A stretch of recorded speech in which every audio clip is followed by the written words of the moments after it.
Hi guys, welcome back to another video. We're going to be trying to tackle quite a difficult part of the Tartaria narrative. It's American Tartary or Tartarian America, and we're going to be looking at the possibility that Tartaria was in fact, at least in some part, in America. As far as texts go, this is actually the most interesting. Some information that just doesn't really make sense, doesn't jive with what we know as history, and it's just kind of confusing. I'm not sure exactly why it's written this way, and I'll show you. So this is the book. If you want to find it, give it a pause and search for that. Or the easiest way to find it actually would just to be type in Hoccata, Tartary or something on Google. But if you really struggle, ask me and I'll post a link. So for reference, who Hoccata is, by the way, Ogedei Khan. This book is talking about America. It mentions how all the areas of Tartary are on the same latitudes as America and it'd be easy to cross over. And of course it says, here too may be added that Asia hath no territory anywhere which may more easily with numerous colonies supply America than this part of Tartary, as well for the vastness of the country, to which no other can compare. There is scarce a city in Tartary that boasted less than 1,000 temples. So wow, according to this, there aren't many cities in Tartary that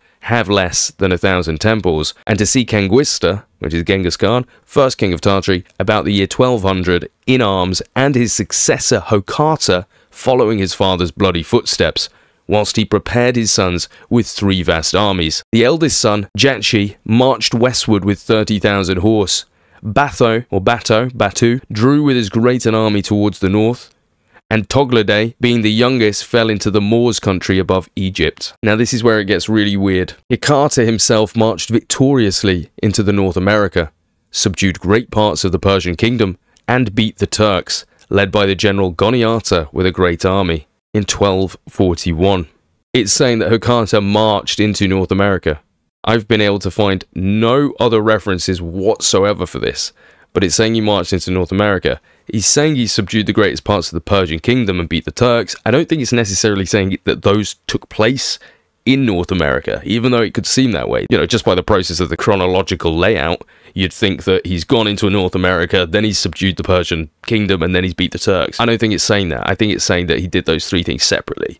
However, what a very strange thing to say that he went into North America. It carries on, 2 monks sent by the Pope Innocent to Hoccata witness.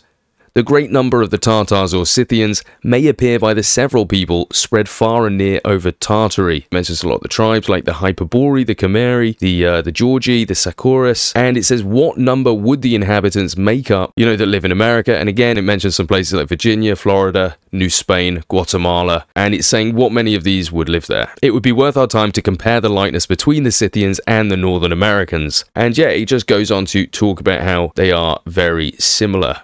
But the most interesting thing, of course, being Hoccata. Hoccata marched into North America around 1241, according to this document. Once again, for reference, I came to this book just to make sure that, you know, it talks about Hoccata here. So it talks about Changus and then chosen by his subjects. You know, he caused Hoccata, his eldest son, to be crowned king. So there's Hoccata. And down here we can see Hoccata, i.e. Ogedei or Octai. So we know who that is.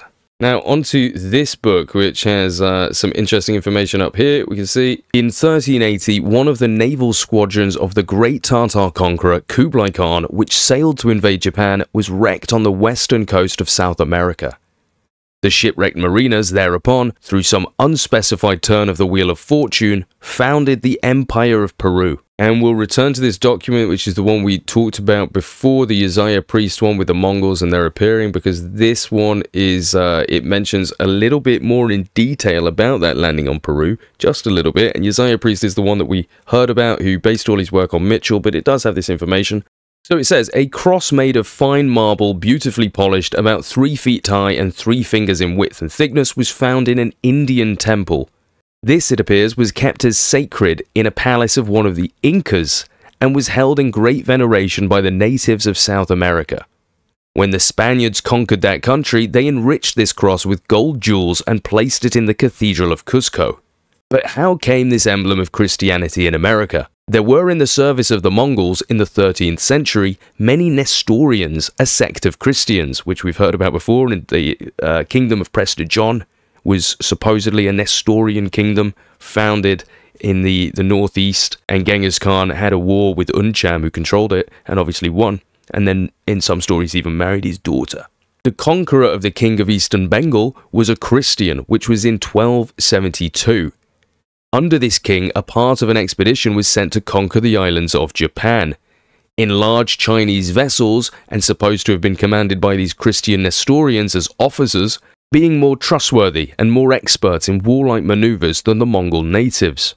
This expedition by some means found their way from the Japan Islands, which are west from North America, to the coast of America in the same latitude, and landed at a place called in the Mexican language Culcan, opposite New California. And obviously Khan, you can see where that might come from. And then it says in 1273, Kublai, as in Kublai Khan, a Mongol emperor, it appears, became master of all China. At that time they were in the possession of the knowledge of shipbuilding, so that vessels of enormous size were constructed by them. They were solidly and conveniently made as to carry elephants on the decks. The Peruvians had a tradition that many ages before their conquest by the Spaniards, there landed on their coast at St. Helens Point vessels manned with giants, having no beard, and were taller from their knees downward than a man's head, and they had long hair, which hung loose upon their shoulders, and that their eyes were wide apart and very big in other parts of their bodies. This description is supposed to be a description of the elephants and the riders blended into one animal. As they did in later years when the Spaniards rode on horses, they took them at first to be one animal. There remains not a doubt that the Mongol Tartars found their way from China to the west of America in shipping. The voyage is not so great as to render it impossible, as that a French vessel in the year 1721 sailed from China and arrived at a place called Val de Nandras on the coast in 50 days. The Phoenician letters were known among the Mongol nations. If therefore they found their way to South America, we at once account for the Phoenician characters found in caverns and cut into rocks of that country. A description of what is supposed a Chinese Mongol town to the west, called by themselves when first visited by the Spaniards Talameco, is exceedingly curious and situated on the bank of a river running into the Pacific from the territory now called Oregon, only 4 degrees south of Lake Erie and in longitude 87 or exactly west of Ohio in latitude. It was well built and contained 500 houses, some of which are large and show well at distance.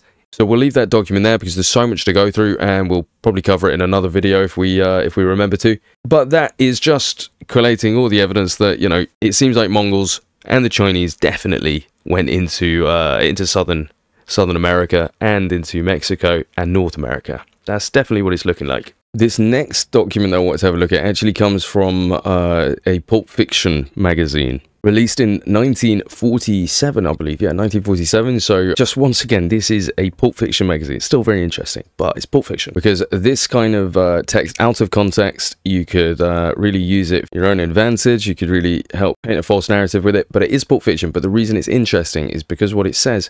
In this person's story, which was printed in the magazine in 1947, they start talking about entering a room, and the character has entered this room, large room with a window overlooking the sea, and he sees a map on one of the walls, but such a map that they'd never seen.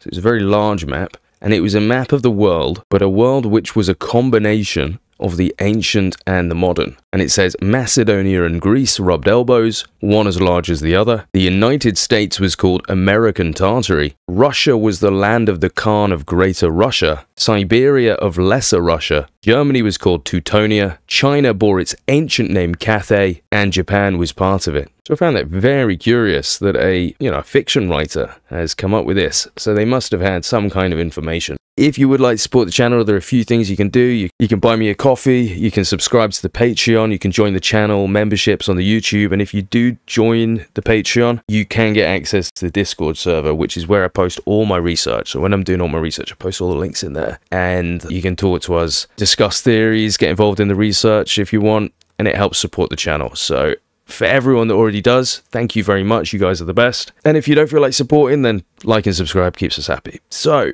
thank you very much, and I'll catch you on the next episode.